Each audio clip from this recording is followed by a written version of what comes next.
Idiom number 4 from the story is until someone is blue in the face.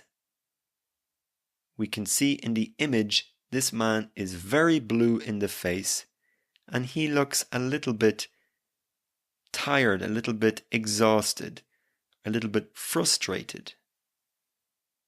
This idiom means to say something until you are exhausted. So if you say something until you are blue in the face, you say something so many times that you cannot say it anymore. You become tired.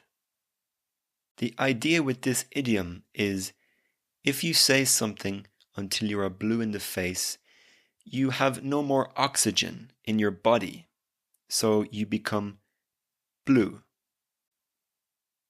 In our story, we say, James asked him again many times to be honest, but Mike denied drinking the wine until he was blue in the face.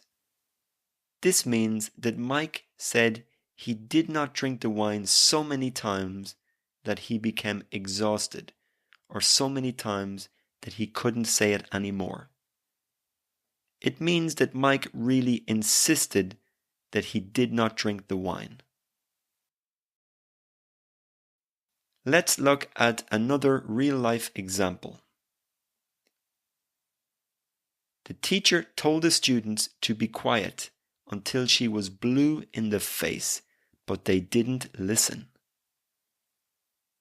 In this example, the teacher told the students so many times to be quiet, but they wouldn't listen, and she became exhausted. She couldn't say it any more times. The next idiom from the story is a red flag, idiom number 5. What does a red flag normally indicate? It normally indicates some type of danger. This idiom means a sign that something is wrong or that something could be dangerous or cause trouble. It can also mean a warning sign.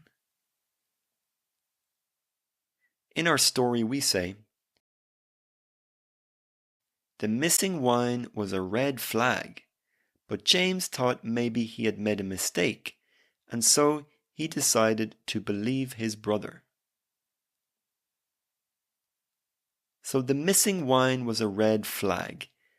That means that the missing wine was a clear sign to James that something was wrong, that his brother was lying, a sign that his brother was drinking again. Let's look at another real-life example.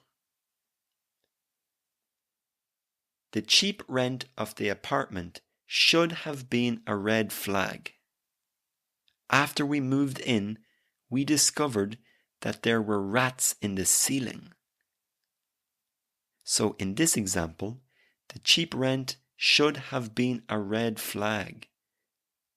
So we mean the cheap rent should have been a sign that something was wrong with the apartment.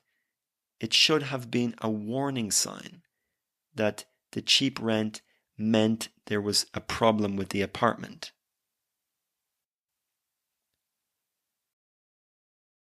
Now let's look at idiom number 6 from the story.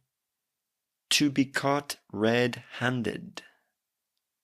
In the picture, we see that somebody is taking something from a cookie jar.